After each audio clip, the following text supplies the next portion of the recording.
We got a lot to talk about tonight, ladies and gentlemen. NBA scrimmages going on. The WNBA is in action. Welcome to Fast Break. And you're welcome to join us.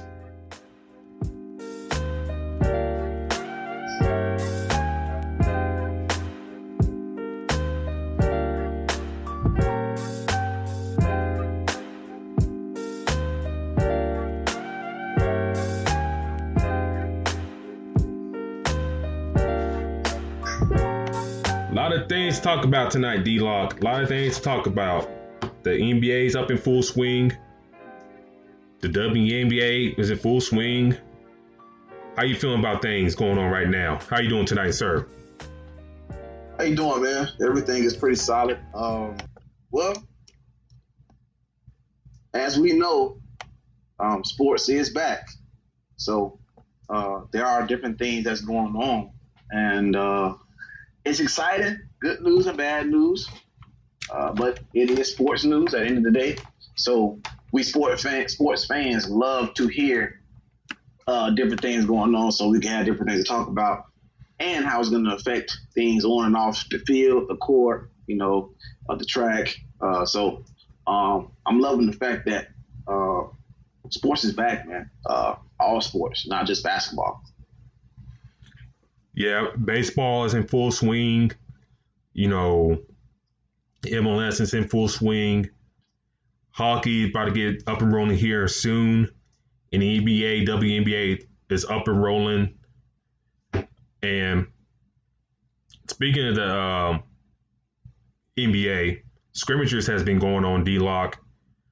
Who you see around the league, team or player-wise, that stuck out to you in these scrimmages as these guys kind of get back acclimated, playing ball and stuff like that in 5-on-5 on a 5-on-5 setting?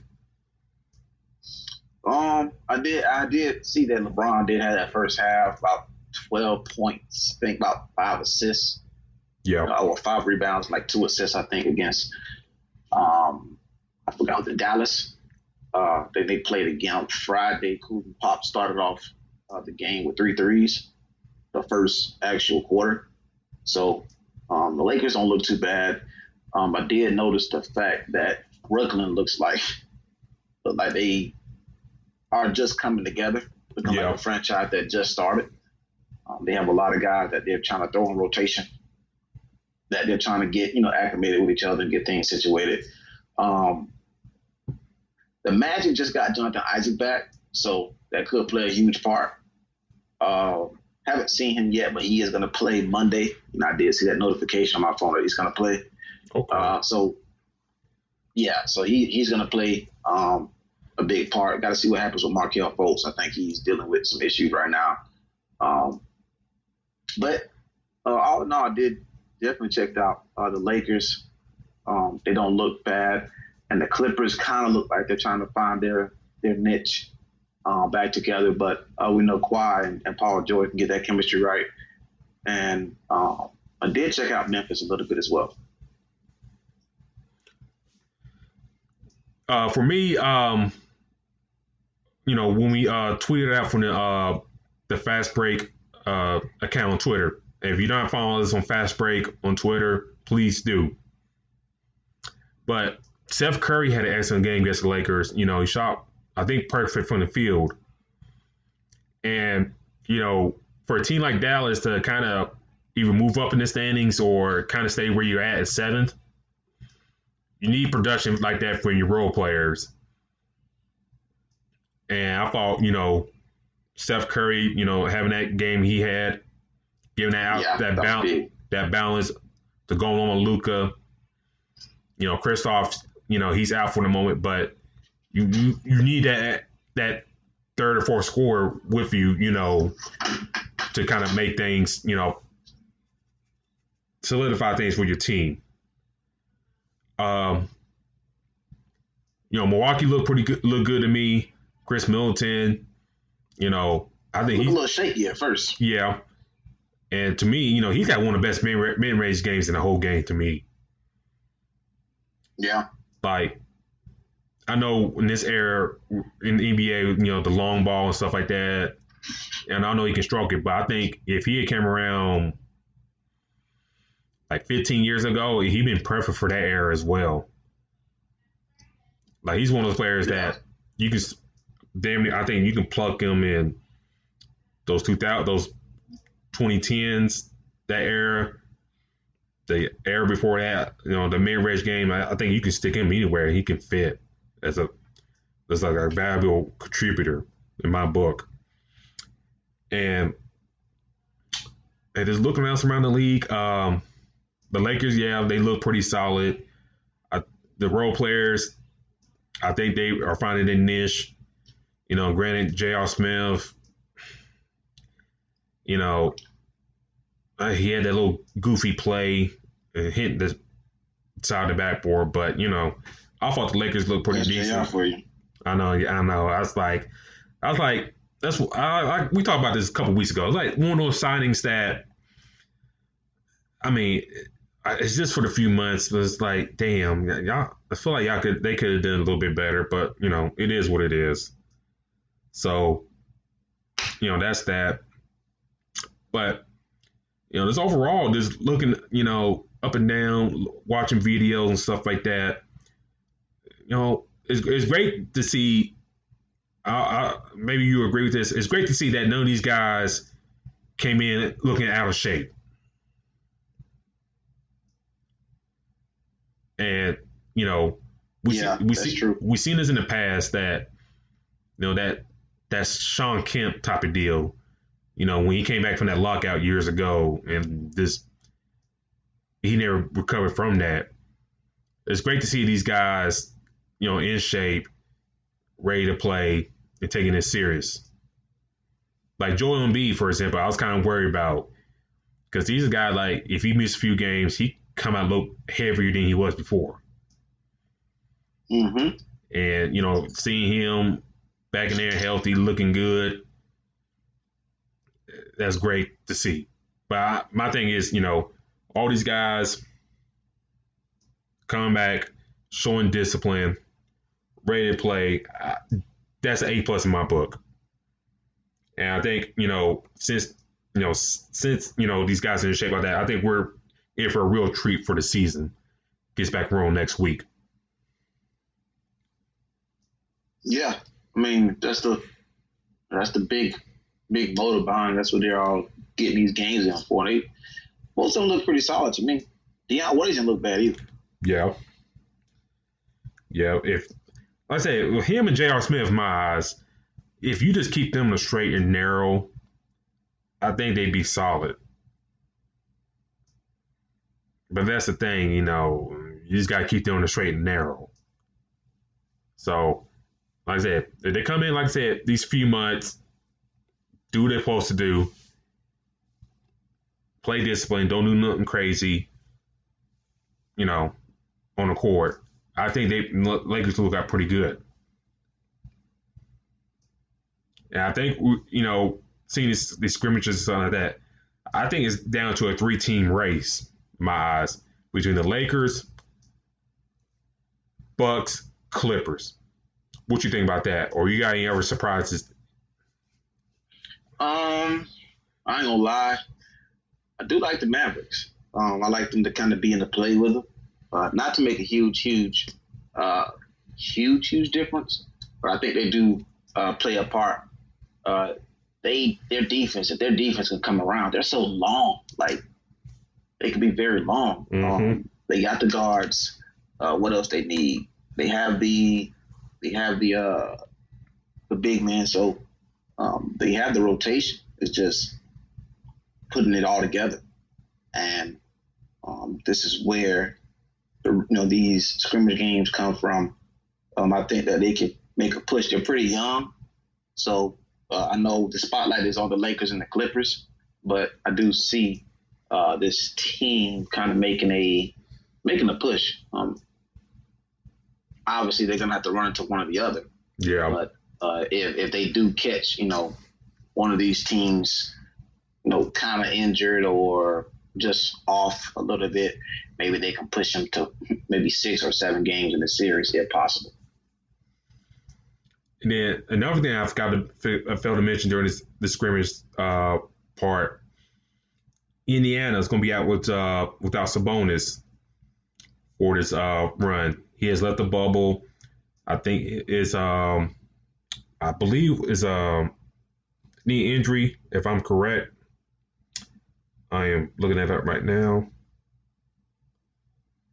No, left foot injury. So a team of Indiana that D-Log that we discussed, like, if everybody's healthy, everybody got their mind right, I think that could be a surprise team. But, we haven't heard no real word if Oladipo is going to play. Sabonis is going to be out with a left foot injury. So if those two guys ain't playing, then you're done. You're a first round exit. So what you think about the injury situations with these teams?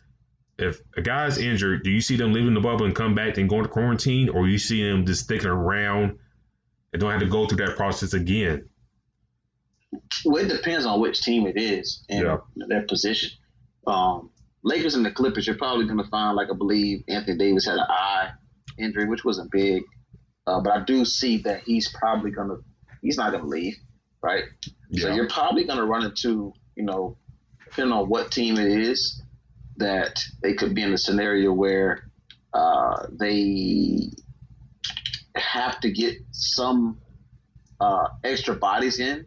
But the thing is, most of these teams have a depth already and a list of players who they're already considering who they're going to replace some of the injured players with. But with that, I think that, leaving the bubble and coming back could cause more issues and more questioning, because once you leave, now you're talking about possibly having to quarantine for a couple of days to make sure that you're fine. So now whoever is injured, once they leave, they got to deal with the injury and be in quarantine once again. So, like, there's a lot of things that goes with being injured and having to come back. So I do see that happening for some teams, but the teams that are in the running that are making that push like the Bucks, like the Clippers, Lakers, Mavericks, and a few others, I don't think we see a lot of them leave unless it's a big injury.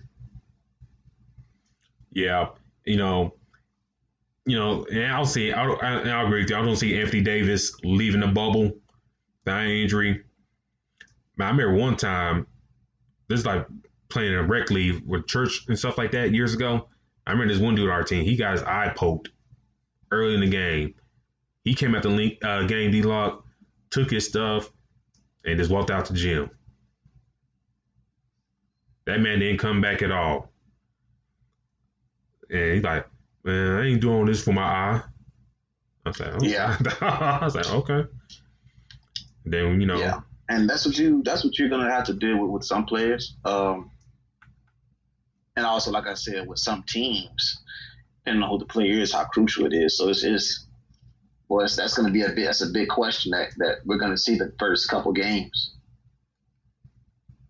Yeah, and we got Zion that returned to the bubble. He's in quarantine, should be finished up hopefully by Tuesday, unless he has any setbacks. So that'll be a plus for the Pelicans, who already don't have Brandon Ingram, and I believe Brandon Ingram and I think Lonzo for dental procedures, from what I read. So hopefully those guys are all right. No, not going to the dentist ain't fun. But you see the scrimmages, D-Lock. Who you see, like, when things setting down the scrimmages, who you see may have an edge, or you thinking everybody come when everything starts, it'll be just at zero, even across the board.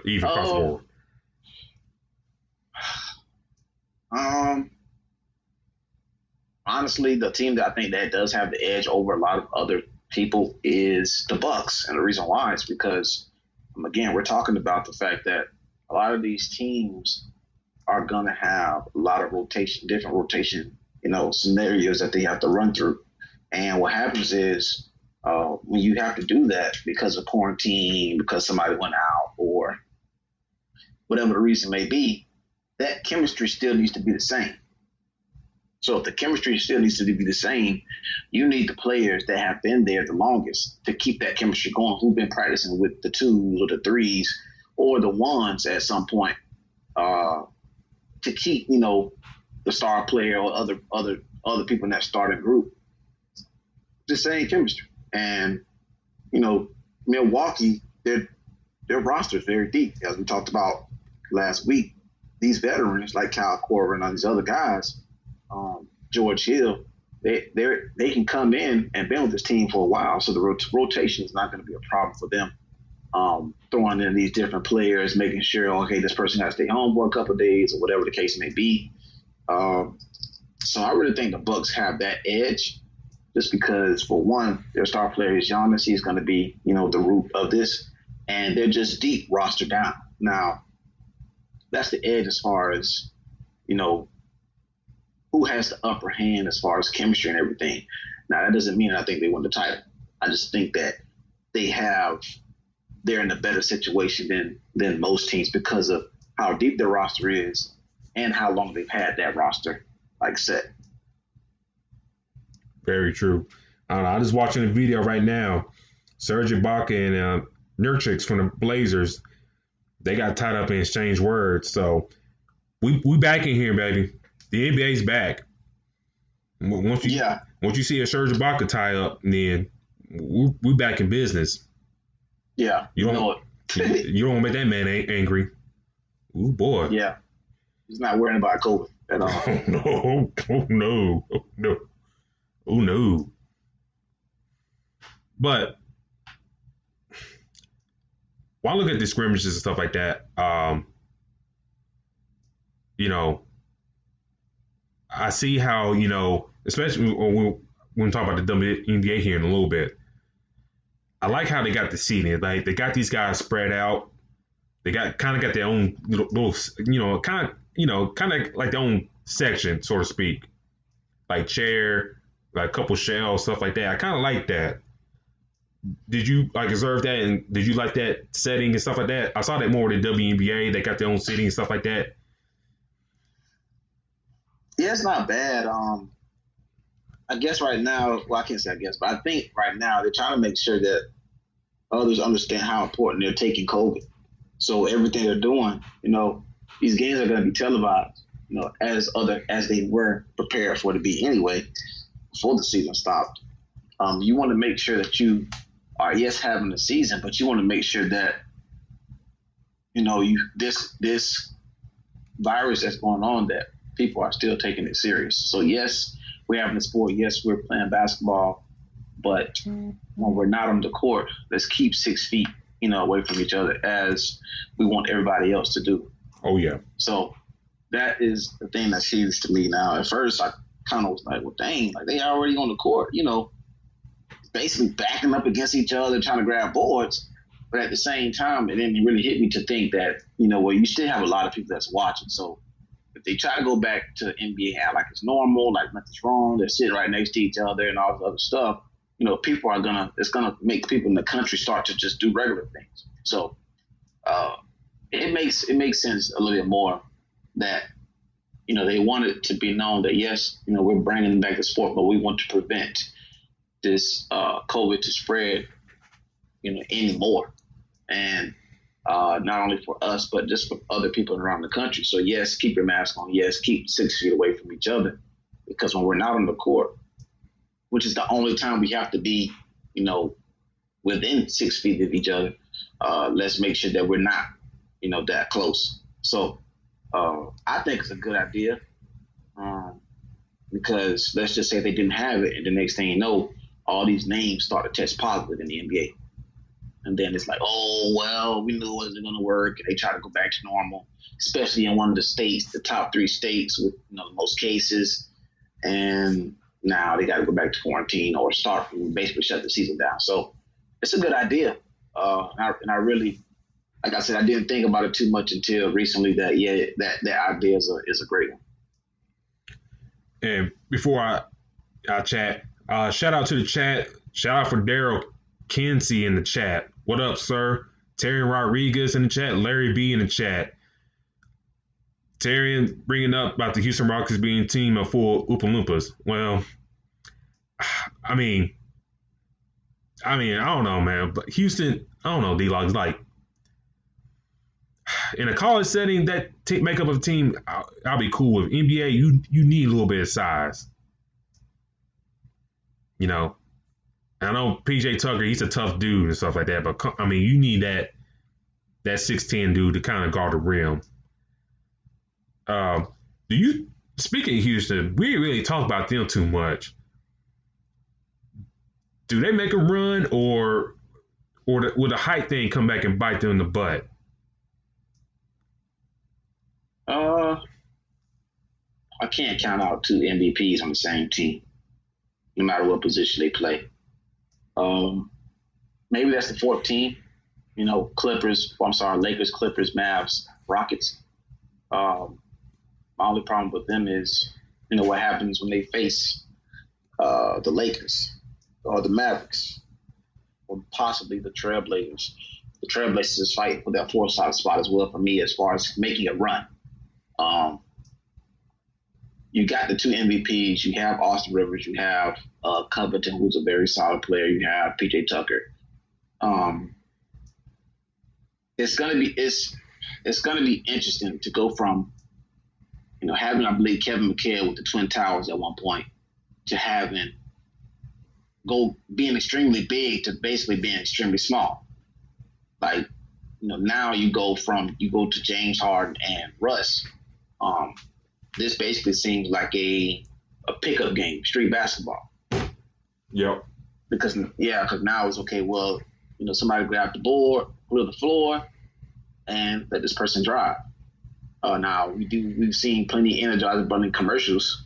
You know, the Energizer Bunny keep going and going and going. Well, can Russ and James Harden do the same thing for 4 quarters for 7 games, or for you know, all the playoffs? So it like, how long does this last? I think that's going to be the issue that lies with the Rockets is, okay, if you do this the first round and you knock a team out probably within 6 games, can you do the same? Can you keep that same energy the next round?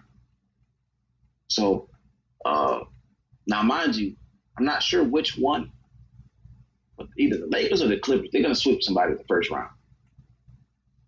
And when they do, they're going to have some rest. Extra rest. So the Rockets, I just think that they have a few, you know, pieces to make that run. It's just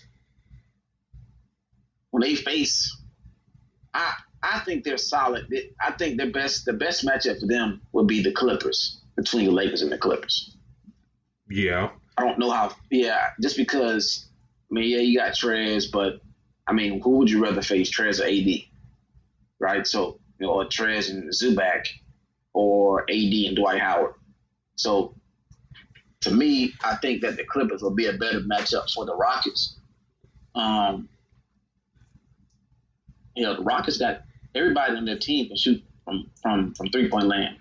So, you know, you can pull your 5 all the way out, you know, to the 3-point land, and they can jack it. So you're gonna give, you know, Trez a headache, you know, Zubac a headache.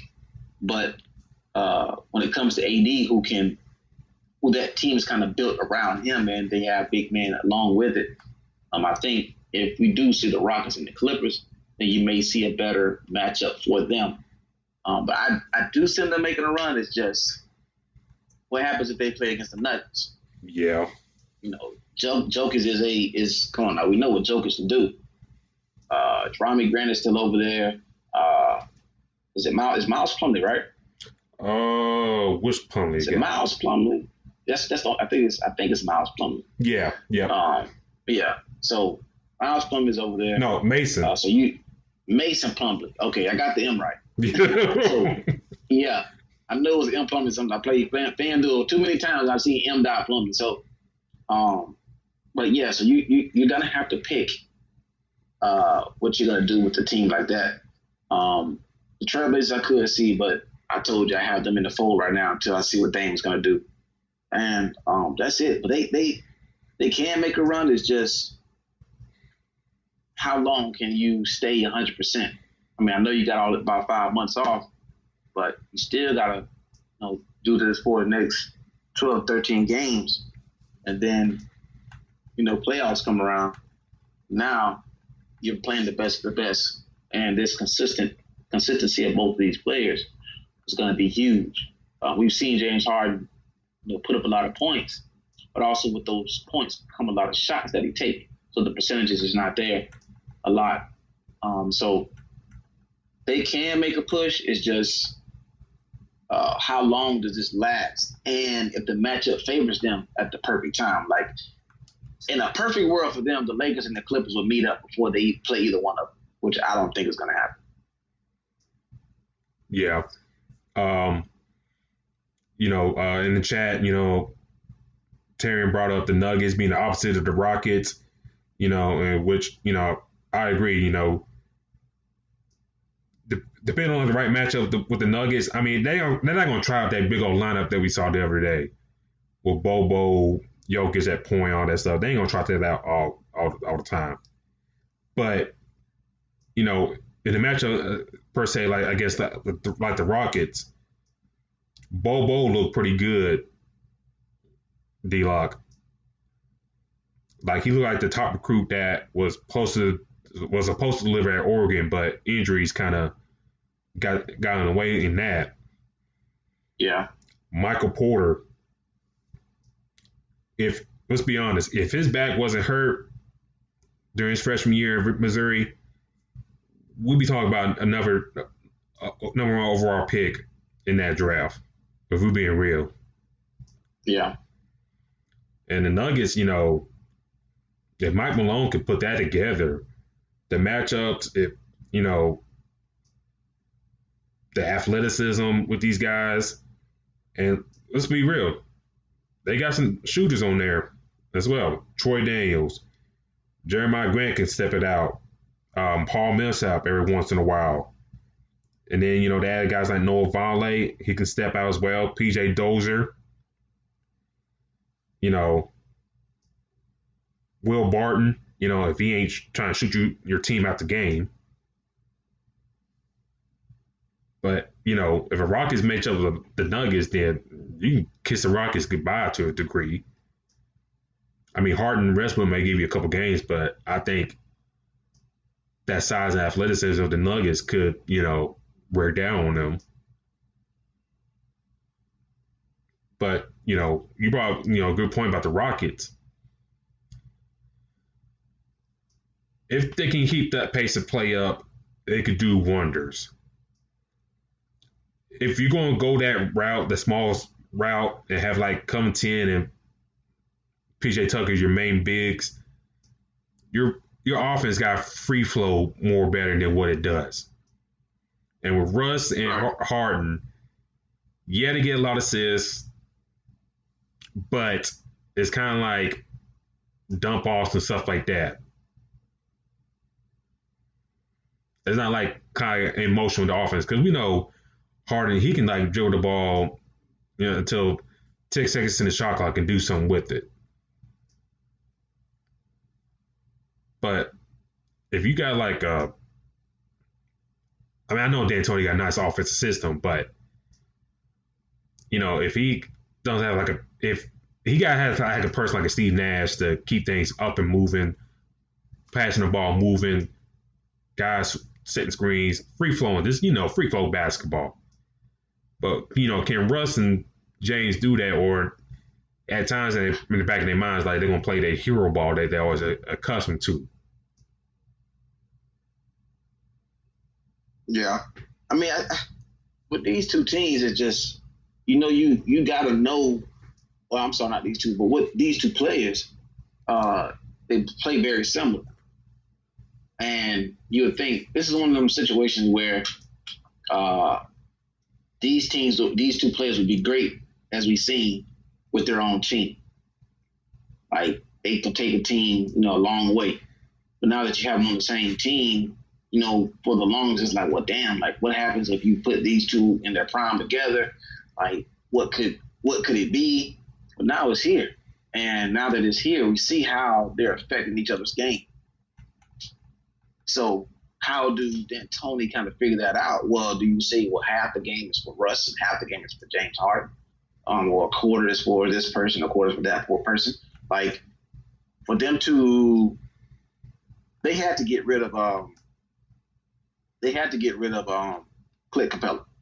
The reason why is because with those two players, it just wasn't going to work. Like, how they play, you would have had to pay Clint Capella all that money, and he would have underperformed his contract. Not because he's a bad player, but because he doesn't fit the system with these two ball-dominant players. Mm-hmm. I mean, come on now. We're talking about Russ, who averaged damn near triple-double. So if he's grabbing boards, him and Clint Capella, what are they going to fight at the bottom of the rim for the ball? So, like, it had to be a move that, okay, well, we're going to squeeze in Russ, therefore somebody has to go. So it's built around them now. Like I said, for me, and the question is what happens in the future with this team, with these two players. How do you build around them? Do you grab another player like them, and kind of not necessarily another guard, but maybe another forward that can be very similar, more ball dominant? Or how do you go around this team? Because, obviously teams want to win one title, but they also want to be great for, years and years. And I don't think they made that trade for Russ just to have him this year and then send him a packet. So this team is I'm still trying to see how he's trying to mold it. It like I said, two ball dominant players. It's not necessarily too bad, but it's just about some of the pieces that you put around it. I've got to the point now where a coach is damn near the most important person of any team. We've seen it multiple times with different sports, where you had all these great players, but then when they have a coach that doesn't know what to do with them, they don't do anything. But when you give them a different coach, and it's sad because, prime example, Mark Jackson and the Warriors, he built that team. Or he drafted those players. He drafted Steph, drafted Clay, got all these guys there, and then he doesn't do anything. And now Steve Kerr comes in, and they look like a totally different. Now they've got a dynasty and all this other stuff going on. So it's very similar, and I think D'Antoni, like I said, he's not bad. I remember him having Steve Nash and Morris Stoudemire go crazy in Phoenix. But now, like I said, it's going to be interesting to see how this is put together. And I think they can make a run. And it's just, like I said, the Energizer Bunny, that's a great commercial. But we know those batteries don't last forever. No, and to answer your question, and to answer your question, what piece can you add to that type of team? You need a big that can run and space out the floor. Yeah. Now, do you grab that guy in the draft? Because this draft coming up is like kind of more guard and wing dominated, and not like bigs that can step out and shoot the ball. I mean, I really done my scouting on the prospects like that yet, but the top half of the draft and even the lower draft is like wing player, forward, point guard, combo guard, 3-and-D, but no bigs, maybe except for like James Wiseman going that top half of the draft. Yeah. But, I mean, with this team, you would think that, okay, Russ and James Harden have both, they're going on for titles. How can we say they're 20? How old are they? 28 and 27? Or I think not that young? A little bit older than that. A little bit older. I think, Russ is 30? Yeah, I think Harden's 29, 30 as well. Yeah, so, bringing in a rookie is probably not what they're going to press for. I would think that you would probably have to bring in some kind of veteran that can move, big man. Dude, I would love to see what Karl-Anthony Towns would be on that team. Oh, he'd be perfect. That's the first person that popped up in my mind, when you said that is somebody who can run. Like, dude, like if you had him, in the mix with them, he can make a big difference. But that's just a dream that's not going to happen, I don't think. So it's a couple ideas that a couple players that they probably could squeeze in there. But the thing is, these players are trying to win now as well. LeBron is going to be on his way out soon. The Lakers are going to try to go. They're not going to try. They are going to get somebody else once LeBron leaves. And this is the time for them to actually take a push. In the West as well, because the Clippers are going to be the top dog once that happens. And you have, like I said, you have 2 MVPs on your team. Use those draft picks that you have, if you have any extra, and go get you a big man. Get you another star, because the big 3 is the way to go right now.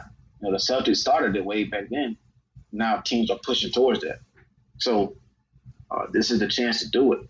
And you have, like I said, you have 2 set up, and just go grab another one.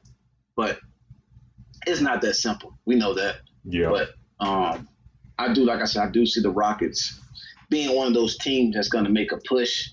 It's just how long can they last? Like, do they get to the second round playing the Nuggets? And now the Nuggets are starting to figure out how to get Jokic to average a triple-double every game, and they cannot stop it. No matter what they do, they can't stop. So that's going to be, very interesting. Let me ask you this. And I actually another question that came up in the chat. The way the NBA condensed this season to like 3 months, a team like the Rockets, how they built, and fast pace on that stuff, and you just last them for 3 months. You had your break. You had the time to recuperate. Do you see this style? Would you go with this style for the next 3 months, or are you still thinking that they need that big? Because I just got to think when you're talking, like, for this style and what their roster makeup is, you can maybe get away with it for this time period. Not in the full 82 full game season, but in this short time period, kind of do something different, you may get away with it. What you think about that? It can work. You're talking about for the Rockets, right? Yeah, for the Rockets, yes. I think it can work. It's just, I think you need one more. Like, Covington is not a bad piece. Like, he really isn't. Him and Peter Tucker are not bad, but you need one guy that can basically the same player as James Harden and Russ, just the 6'8" and taller. Like, yeah, if you find you a player that damn near fits that mold, then you'll be fine. Let's take this might be a little stretch, but let's just take Shaq in his Orlando Magic days, and let's put him in this mold. If you put him in this mold, I'm not asking him to make any threes. I'm asking him to get boards and put the ball up when he can. I think that's a great combination because he's going to dominate. He's going to dominate. He can run the floor.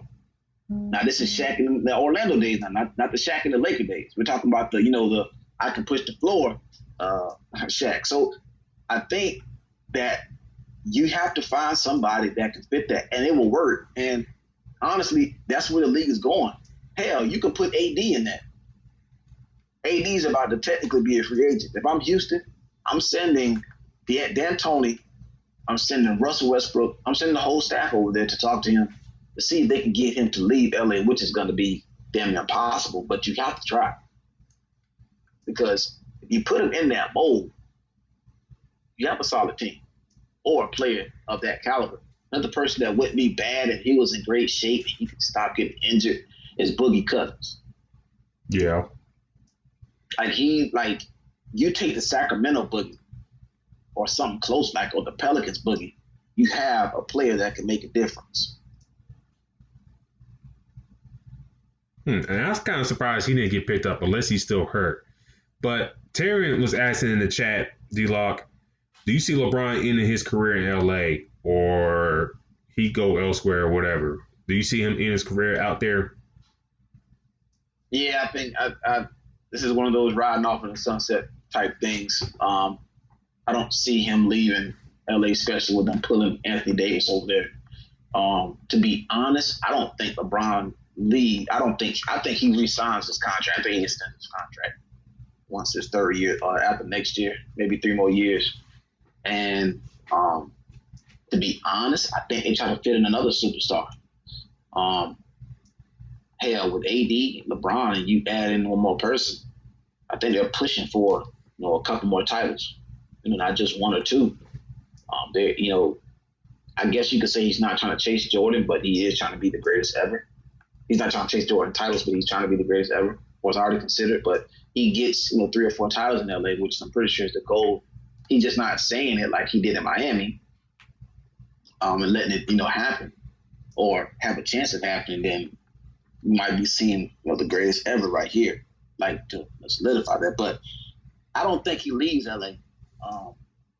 I can't see him going anywhere else. I can't even see him going back to Cleveland. It wouldn't make any sense to me to go back to Cleveland after you've already, set that up.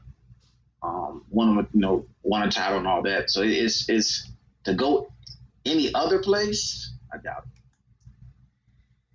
Yeah, we'll leave that on that. For me, if LeBron, leaves, he leaves. But if he stays and brings at least a couple titles to the Lakers, he'll have his statue up and jersey retired up in the Raptors with everybody else. So that's, my goal for him as a Laker fan, at least bring a couple titles in and then you can do whatever. And then you be loved forever in LA. What do you think about, quick questions, maybe off this a little bit. Do you think Trae Young goes to LA? Like after his first contract extension? Yeah. They're going to grab somebody. I don't know who. I don't know if it's going to be Luka. I don't know if it's going to be Giannis. I don't know who it's going to be. But for some reason, I think the fact that he did sign with Clutch, I don't think they're just saying it right now. But there's a possibility after that extension, they're going to ask for, a ton of money, which I think he gets. But if we're being honest, I don't think he wins anything in Atlanta. I know they got Clint Capella. They have a few pieces, but 76ers aren't really going anywhere. Even if they got rid of Joel Embiid. The Bucks, hell, even if they got rid of Giannis, they still have a few pieces with Chris Middleton, a couple guys over there. The Magic are not bad. I don't see Atlanta going to the NBA Finals. So it depends on what he wants. It's very young. So just give me your opinion on that, because I really think that there's a possibility that when LeBron leaves, it's the Lakers, man. Like, they find somebody to replace their stars all the time. Man, that's tough. I don't know. That's tough. It depends how Atlanta is doing. A guy like Trae Young's caliber, he scores a lot of points and stuff like that. But all the scoring he does is like he's not bringing Atlanta up. So and we have to see what Clint Capella does with his team. Him and John Collins are about the same type of player. And I don't know. It's a wait and see type of deal. It's a wait and see type of deal. We'll see after this season with Capella, after next season with Capella in the fold and how this team looks. And we'll make our assessments from there. But I don't know. This is a wait and things to see for me. I know Clutch is making a lot of moves here lately. And, also keep an eye on like the draft as well, who they can snatch up, and add to that clientele there. But yeah, it's going to be. It's interesting, man, because, we've seen the magic with Shaq and Penny. We've seen a couple teams with, pretty solid players in their younger days, and they end up leaving. So, not saying that it's going to happen, but I wouldn't be surprised. Let's see. And I know Clutch got into football and stuff like that, but you know, I know they signed Tyrese Maxey from Kentucky as one of their clients. You know, they signed, Mitchell Robinson earlier back in the year, center for the New York Knicks. So a lot of names they've been picking up. So we'll see down the line. But D-Lock, I want to get your thoughts on this. And speaking of, talking about coaching and stuff like that, the New York Knicks hired Tom Thibodeau as their coach. Leon Rose, the president of team operations for the Knicks, has worked with Thibodeau in the past. They bring in Tibbs in a 5-year deal. What are your thoughts on Thibodeau getting hired there? I'll give you my thoughts after I let you get yours first. I think that's a great hire, but I think the Knicks are very similar to the Cowboys. And the reason why I say that is because Jerry Jones is somebody that has to have full control of everything that happens in Dallas. If it doesn't happen his way, things can kind of go crazy. I feel like it's a similar thing in New York. Now, Tom Thibodeau, I think that we all know he's a defensive-minded player. Not defensive-minded player, defensive-minded coach. He builds around defensive players. As I said before, I talked to you about off air, it depends on who they grab, who they can get. New York is a great place to be at, but even, with the couple of guys they have, I think he can build around them, but they need another player there to make things kind of push. Like, I don't know if Dennis Smith fits, what he's trying to do.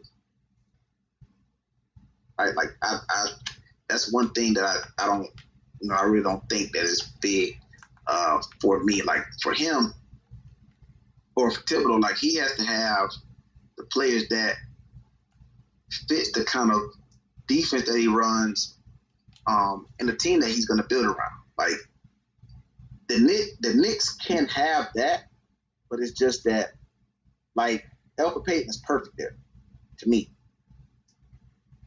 Like, he can be that great point guard that they need. And the fact is, if he can use that to his advantage, and they let him build, then we're talking about maybe a solid team that could be pushing, at least being within the playoffs running. Spike Lee wouldn't be too mad about that. But the fact that they do have the RJ Barrett and they have a couple other pieces, I do like, what's the kid name? Mitch Robinson. Yeah. I really like him. Some of these guys that they have,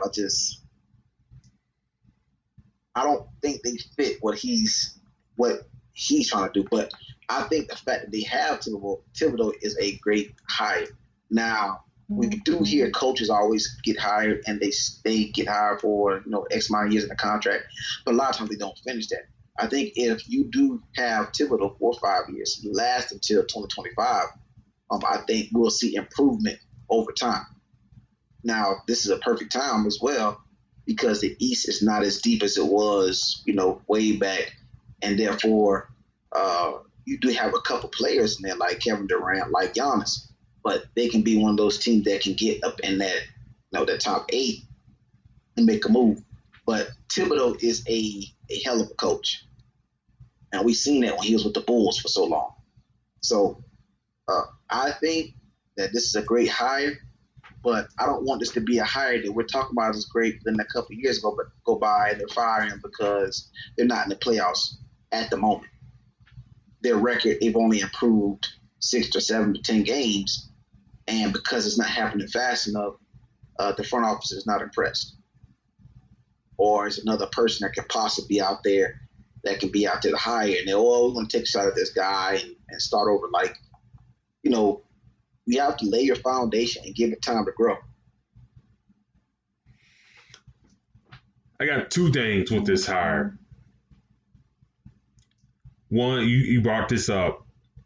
The Knicks, the coaching carousel. It seemed like every 2 years or so, Derek Fisher, David Fisdale, Jeff Hornacek, a whole bunch of others. It seemed like, they in there for a couple of years, then they gone. They signed these big lucrative deals and they gone. And I know James Dolan got money to burn, but for them, like you got to stop the carousel and find a coach that can build a culture there. And they have yet to do that. Now, can they give Tibbs that time to do that? Time will tell. We'll see about that. My thing with him, he's got. I know, what happened in Minnesota, was a crazy, wild situation. But he's got to come in with a different mindset. He can't continue to do the same old thing he did in Chicago. That worked for there. And then you really didn't change your style up in Minnesota. Now you're here in New York, and, are you going to keep your same style like you have in the past year, past few stops? Or are you going to try and change up things a little bit? Because we know this about Tibbs. Yeah, he can run his players to the ground to a degree. D-Lock, it's just like, my thing about this hire is like, can he find like a right balance at his third head coaching job? If we're being real, if Derrick Rose stayed healthy and the knees won't go out, he should still be coaching Chicago right now. Unless something else happens. My thing with him, they got Taj Gibson there already. I just hope he don't fall in love and try and bring back, more of his old Chicago top players like Gibson or Joakim Noah, depending on how he looks in this, shortened season. I think with him, there's coming a new approach in my eyes with him. This come in, you got RJ Barrett, you got Julius Randle, you got Mitchell Robinson, you got a decent core right there. Let's say they got to figure out something with Dennis Smith Jr., in which he's athletic and stuff, but I don't know.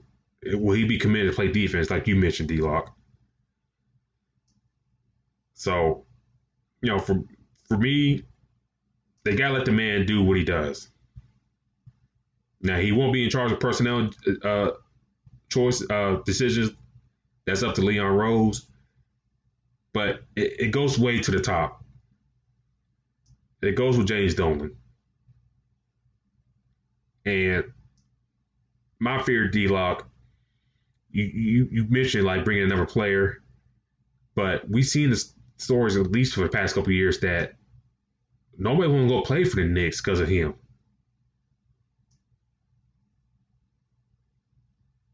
They're talking about James Dolan. Nobody does. Like Kyrie and Kevin, they didn't want to go there because of Dolan. There's, we heard the story about LeBron and the decision. They effed that up so bad that LeBron didn't want to go there. And reports are saying that was his first choice. Yeah. It starts up top. That's where, and that's with any franchise. Yep. And this is the reason why I had a comparison to the Jerry Jones scenario situation, is because it's like, the front office is the one that dictates a lot. We know that NBA, like I said before, is a players' league. The New York Knicks, they had Kristaps Porzingis over there. So you had a boatload of picks, a boatload of players that you could have dealt out with, and a lot of players that, considered to go there. Like, how can you have somebody walk in the store wanting to buy something from you and you scare them away? Yeah. So, it's already bad. It's bad if somebody is coming and looking around and you can't sell them something. It's worse when they want to buy something from you or they want to be there, and you are so terrible to where you have them change their mind. So that is where all this is going to play. And that affects the coach that they hire. Because at the same time, if he's trying to get these players, you're getting involved and you're hurting their decision. They're not gonna feel any better about coming there at all. They're gonna feel perfectly okay with leaving. Dude, Kevin Durant went to Brooklyn over New York Knicks. Yep. Like that says it all. I know him and Kyrie are great friends and all that. Dude, we're talking about Madison Square Garden. We're talking about home of basketball. One of the staples of basketball outside of the Lakers. So that, like I said, I don't know how long that lasts. They did get a great piece in Tom Thibodeau, but and it's usually when that happens. I've seen it in Orlando with Steve Clifford. You have a front office that's so terrible that Steve Clifford, he decided to leave Orlando. I'm sorry, not Steve Clifford. What's his name? I forgot who it is. Not Steve Clifford. It's the guy before him that used to be he used to play with Shaq. I can't think of his name right now. Scott Skiles? Yeah, that's what it is. Yeah. Yep. Got those two mixed up. Scott Skiles was there. It's like, Frank Vogel was there. Yeah, Frank Vogel. Yeah. Frank Vogel was in Orlando. So it's like you have these great coaches, and since your front office is not doing their job, they rather go somewhere else. So again, you're going to deal with the same thing in New York. Hopefully, it gives Thibodeau a little bit of leeway, and we see something different. But if not, what is it, 2020? It was like 3 years. We'll say we here talking about on a Sunday at 8 o'clock with breaking news. Tom Thibodeau has resigned, or whatever the case may be, and this will why. So their front office is going to play a huge part. They got a great hire, though. It's just that if they can, act accordingly and let this guy do his job, the few pieces that he do have, Kevin Knox needs to act right. He hasn't done anything since he got there. No. RJ Barrett, obviously a solid piece. You have every player. You have Alpha Payton. You have a great defensive guard who you can build around. Mitchell Robinson is a hell of a player to me. You have Bobby Porter, so you have a couple of pieces. I would say maybe Dennis Smith doesn't fit there as much for his offense or his defense, but we'll see. But I think it's a hell of a pickup. Yeah, and we'll see how things play out for Tibbs in the Knicks, and then also who they draft as well. Come draft lottery and all that stuff. So it's gonna be. He got some good pieces there, good young pieces. I think with him is like don't run these guys in the ground. Just find the right balance with these cats, and I think you'll be all right. But like I said, it's ownership, and Dolan. You can't tell these rich billionaires what to do. That's the tough thing. We're seeing it in all sports. We're seeing we kind of see in the NFL. Daniel Snyder with the name change. He said, "I'm never going to change the name," and then once the money started coming in, tell him to change. I was like, "Oh, okay," but you can't tell these dudes what to do. And with Dolan, he kind of gets his own way to make this team successful. So hopefully he lets Leon Rose do his job, let Thibodeau do his job, and then kind of see what happens.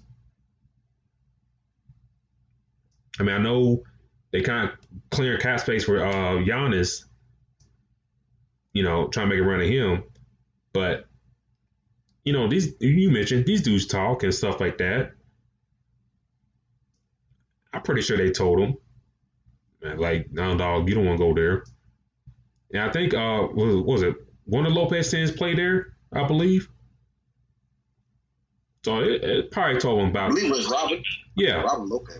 Yeah. So I guarantee you, Robin probably told him a couple of stories about the Knicks and stuff like that. Like, no, dog, you don't go there.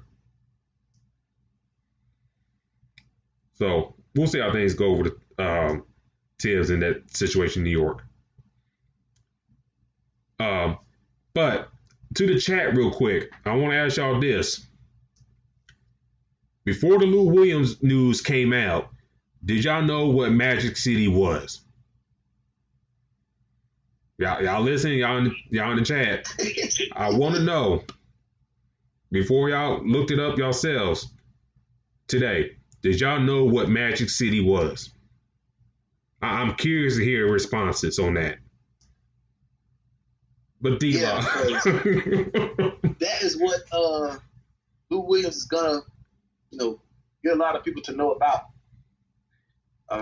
If they didn't know. If y'all don't know, ladies and gentlemen, but Mr. Lou Williams had to step out the bubble for a family. And Tarian is bringing up like he knew what Magic City was. I had to ask to be sure, because I know y'all guys on the West Coast, y'all got your own thing out there. Yeah, y'all don't care about nothing else. Y'all ain't worried about the South and stuff like that. Hey, D-Lock, Terry bringing it up, like, he said he knew what Magic City was. He brought up, was it a city in Atlanta? Rappers talking in their songs. That's one way. Yeah. That's how you know about it. Yeah.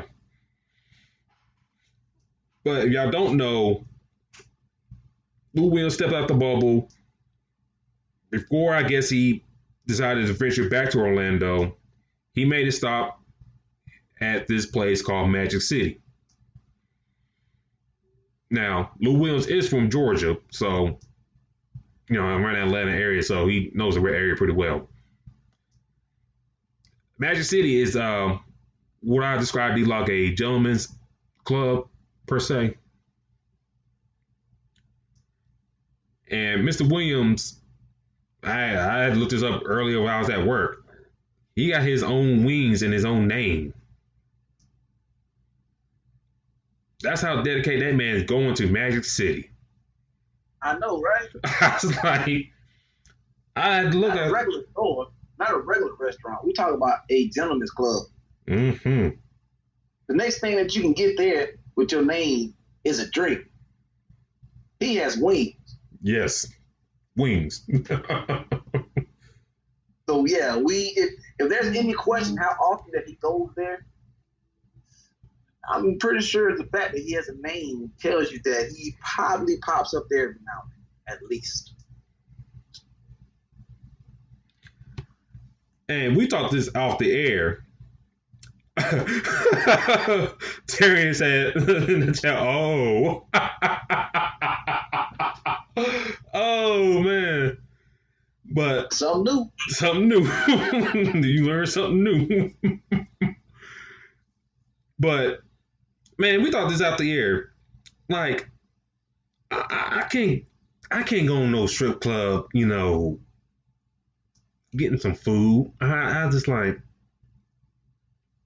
if him and people like him and Pac-Man Jones feel comfortable doing that, I like that. Good on them. But I was like,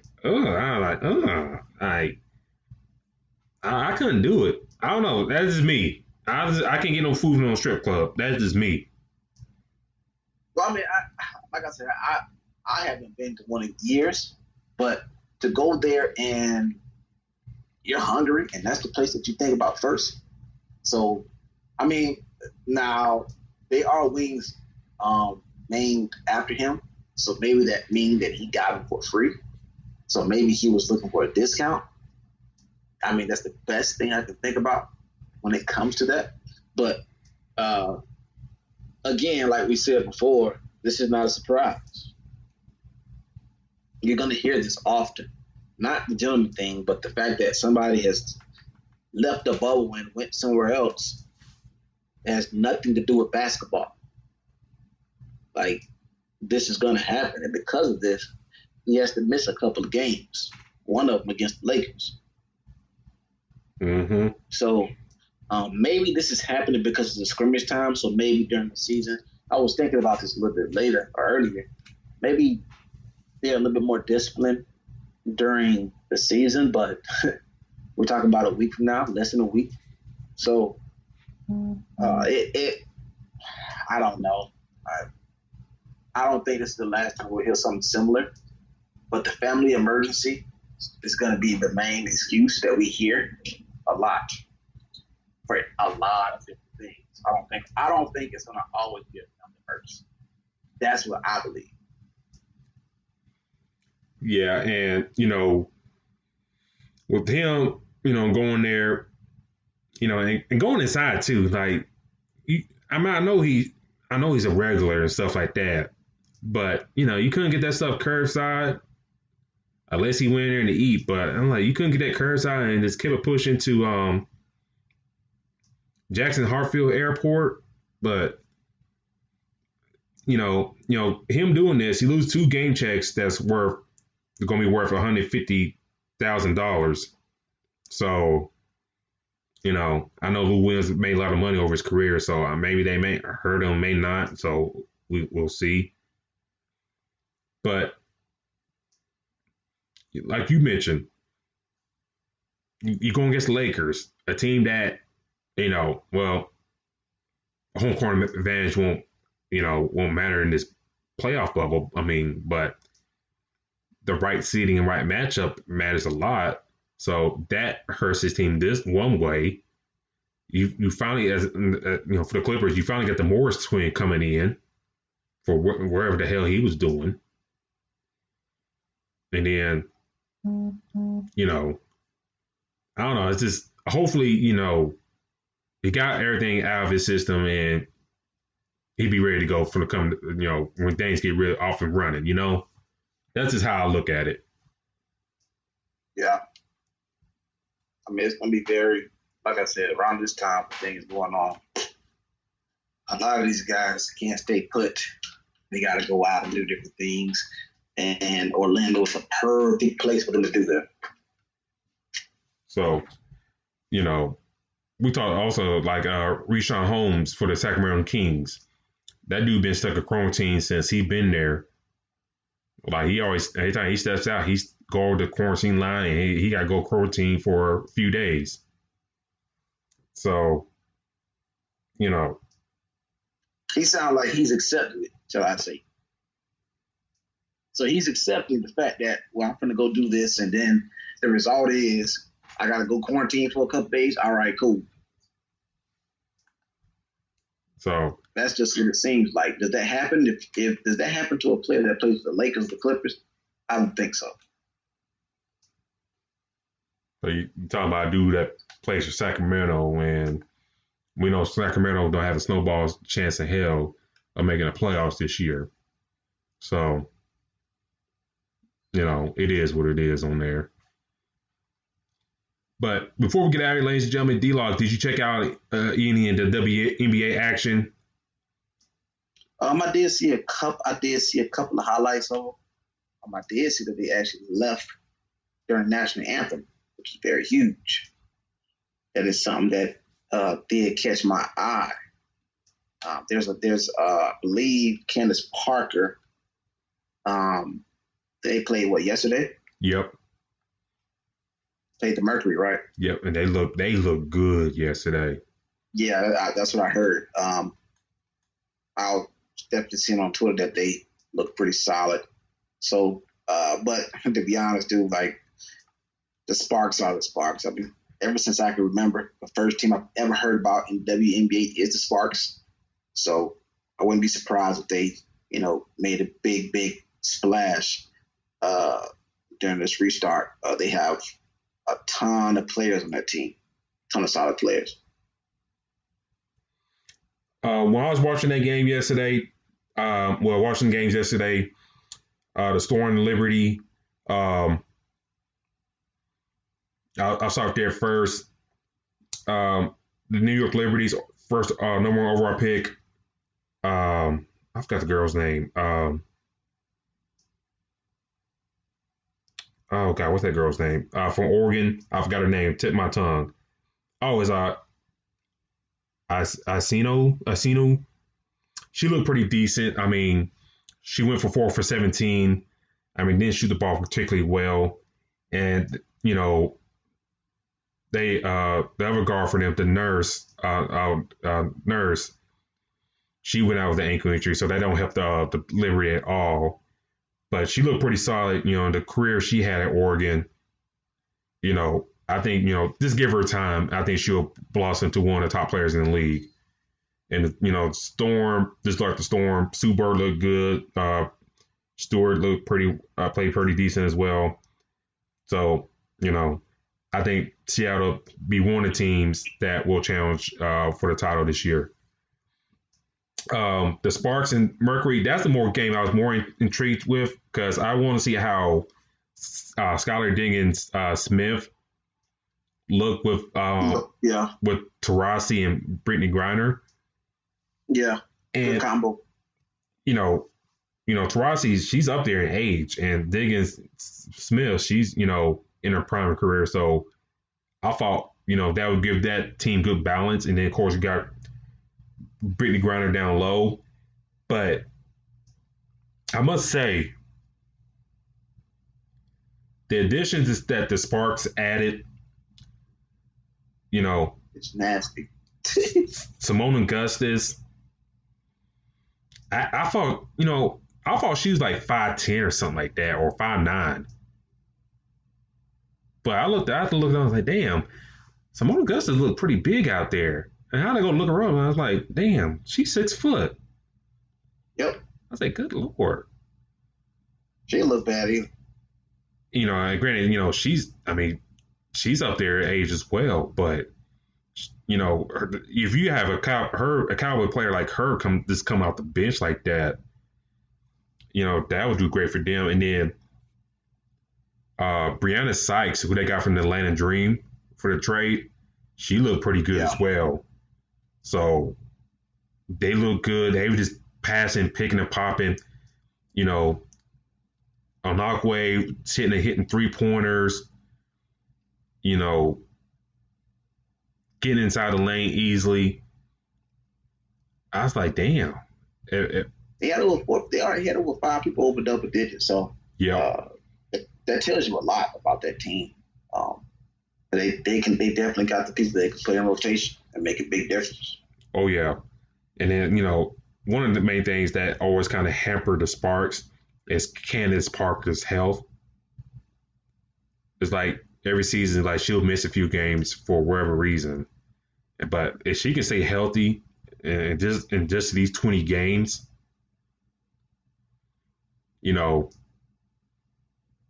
I think they can go a long way. I think Tyrion brought a good team up in the chat, the Las Vegas Aces. That's another team like Liz Cambridge. She's very dominant as well. And looking to see they lost by 2 to the Sky today, so that's kind of surprising. But that's like a team like the Aces that you got to watch out for. And actually, Cambridge didn't play today. Looking at the box score, but Sparks, they looked good. If they clicking on centers like that, stretching the floor, because Brittany Griner, she just stayed around down close. But if they clicking like that, I mean, you can't touch that team. Nope. I mean, these 2 teams are probably the team that we're gonna see, later on in the season, especially in the playoffs. Both these teams are deep, but I've always seen the Sparks as a team that, they're similar to the Yankees, the Lakers. I would say maybe the Cowboys. These teams usually get star players or players grew up wanting to play for these teams. So the Sparks are one of them, and they lose a star that from retirement or whatever, they replace him. And look at other scores around the league, especially yesterday. Aleda Deladon didn't play. So that's something to keep an eye on if she do not play. But the thing always kind of intrigued me about the WNBA, like you can get these star players to come together. It's like a lot of these teams, like a lot of these, they don't make a lot of noise about all these star players coming together. Like Diggy Smith going to Mercury to go with Taurasi and Griner, or back in the day, especially with the Houston Comets, they were just dominating with Cheryl Swoops, Cynthia Cooper, Tina Thompson, and then Seattle with Lauren Jackson, Sue Bird in the fold, in Minnesota, Simone Augustus in her prime, Maya Moore. So I don't know. I was always kind of intrigued about the WNBA in that aspect. Like they can get these star players to come together and they can just go win championships or stay in the hunt for a good while. So yeah, I mean, you have a couple. These are the teams that usually stay in the fold. It's just that you have a couple teams that'll grab those players or move up in the draft to grab one or two key players that can be that staple for the next 10 to 15 years. And the Sparks are one of those teams that do that. Like I said about Mercury, Taurasi has been in the league for a while, and she's making a huge impact. And they got Skylar Diggins there, so they're going to be solid for a while as well. So when you grab that solid piece, especially the WNBA, they make a bigger impact because there's not as many teams, like different sports. So you grabbing that player would be huge, and you mess around and steal another solid player, you might be looking at grabbing a couple titles back to back, or making a run for a dynasty. yeah, I definitely agree. So that's something to keep an eye on, ladies and gentlemen, about WNBA. Like I said, Sparks look good. I think, we'll see how the other teams shake out and see if another couple players on key teams like the Aces and Mystics see their star players come back in the fold and kind of turn their team's fortunes around. But, ladies and gentlemen, this has been our show tonight. Thank you for tuning in. We'll be back next week and with the season full in swing. The season do tip off on the 30th with the Pelicans and the Jazz in that doubleheader in TNT on the first game, and then you got the Lakers and Clippers in that second game. So we will talk about that and all the happenings in basketball. But D-Lock, how can the people find you on social media? Guys can definitely find me on Twitter and Instagram, Black-813. The word dash, I always have to say it. Numbers 813. Definitely follow me there. Also, we'll be dropping a couple content on my YouTube. Once you see my name on Instagram or Twitter, you'll be able to rate my full name and type it in YouTube, and that will be my channel there. And there you have it. So let them know where they can find you. You can definitely find me on Facebook and Instagram, The Crooks Process. That's my other podcast that I do. I've done a couple episodes on there, so please do check those out.